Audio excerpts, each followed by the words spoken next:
بسم اللہ الرحمن الرحیم۔ میں ہوں ڈاکٹر انعام خان، یوٹیوب چینل ڈاکٹر انعام خان پہ آپ کے سامنے حاضر ہوں۔ ناظرین، میں نے اپنے لاسٹ سیشن میں کہا تھا کہ بات اب صرف کرونا کی نہیں رہی، بات کرونا سے آگے بڑھ چکی ہے۔ ناظرین، دنیا اس وقت اپنے بدترین معاشی بحران کا شکار ہے، ورلڈ ریسیشن آنے کو ہے۔ آج سب سے بری جو خبر آئی ہے وہ ہے تیل کی۔ تیل کی قیمتیں $1 فی بیرل ہو چکی ہیں۔ امریکی تیل کی کمپنیاں اپنے بدترین معاشی بحران کے سبب ڈوبنے کو ہیں، اور امریکہ ہو سکتا ہے کہ اس بحران کی وجہ سے دوبارہ اٹھ نہ پائے۔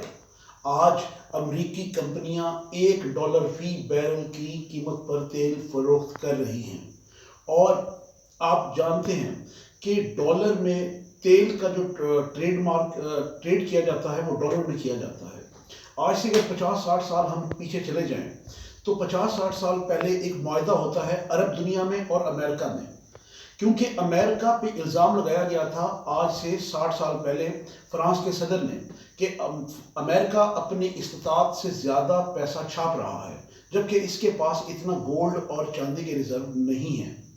تو امریکہ نے ایک معاہدہ کیا تھا اس وقت عرب دنیا سے، بدلے میں امریکہ نے ان کو پروٹیکشن پرووائڈ کی تھی اور ان کی بادشاہت کے نظام کو قائم رکھا تھا۔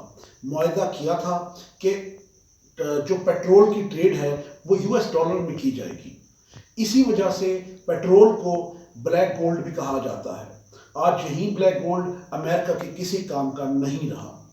60-70 سال کے دوران امریکہ نے اس بلیک گولڈ کا بہت فائدہ اٹھایا، کیونکہ امریکہ کے خلائی، جنگی اور خفیہ اخراجات اتنے ہیں کہ امریکہ کو اس بلیک گولڈ کا سہارا لینا پڑا، اور امریکہ نے $، تاکہ اس پہ افراط زر نہ پھیلے، $، کو چھاپا، اور اپنی اس چھپائی کو اور امریکن ڈالر کو اس طرح سے ایک خاص اس میں رکھا، قیمت پہ رکھا، سٹینڈرڈ پہ رکھا کہ آئل کی جو ٹریڈ تھی وہ عرب ممالک $، میں کرتے تھے، ورنہ امریکہ کی معیشت بہت پہلے ڈوب گئی ہوتی۔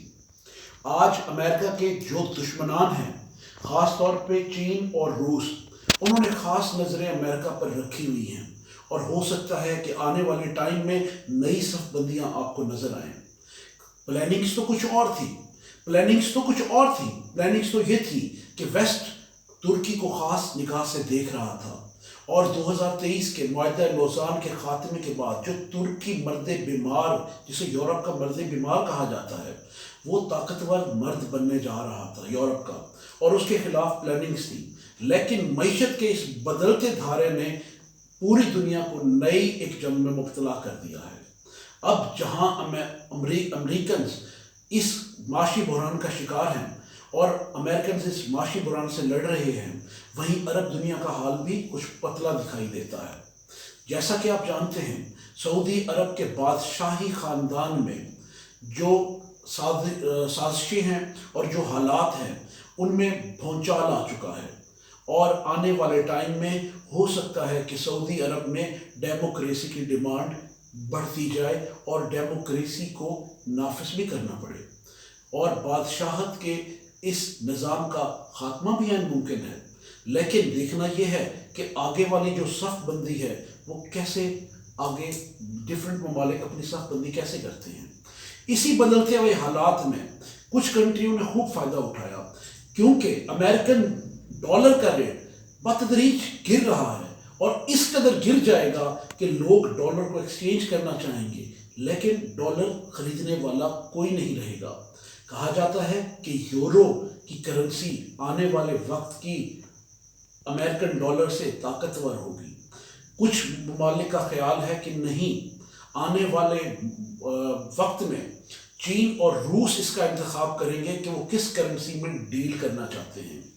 آنے والا وقت بتائے گا کہ کیا ہوتا ہے، لیکن وہ کنٹریز جنہوں نے اپنا معاشی پہیہ چلا دیا ہے، خاص طور پہ جن میں ہمارا ملک پاکستان آتا ہے، ان کنٹریز پہ ان سب ممالک کی بڑی گہری نظر ہے۔ وہ ان کنٹریز کو بڑی گہری نظر سے دیکھ رہے ہیں، کیونکہ اللہ تعالیٰ کی مہربانی سے کرونا میں نے جیسے کہ کہا تھا کہ کرونا ہمارا وہ حشر نہیں کرے گا، کیونکہ شروع کے اسٹیٹسٹکس جو آئے تھے وہ اسی طرح سے آئے تھے کہ کرونا کے سبب اموات پاکستان میں کم ہو رہی تھی، جس کی وجہ سے میں نے آپ کو بتایا تھا ایز اے ڈاکٹر کہ کرونا پاکستان میں وہ تباہی نہیں مچائے گا، کیونکہ انوائرمنٹل ٹرانسمیشن ہیٹ کے باعث اتنی زیادہ ممکن نہیں تھی، اور خاص ملکوں نے پاکستان پر اپنی نظر رکھی ہوئی ہے، اور الحمدللہ پاکستان کی قیادت نے یہ ثبوت دیا ہے عقل مندی کا، دانش مندی کا، اور آہستہ آہستہ پاکستان کی معیشت کا پہیہ جہاں پوری دنیا لاک ڈاؤن کا شکار ہے چل چکا ہے، اور میں اس امید سے آپ کو یہ بتاتا چلوں کہ پاکستان پر اس کرونا کا اثر وہ نہیں پڑے گا جو باقی تمام ممالک کا پر پڑا ہے، معاشی طور پہ اور اور صحت کے حوالے سے، دونوں حوالے سے پاکستان اللہ کا شکر ہے محفوظ ہاتھوں میں ہے۔ اب دیکھنا یہ ہے کہ دنیا کس نئی جنگ میں کس طرح سے جا رہی ہے۔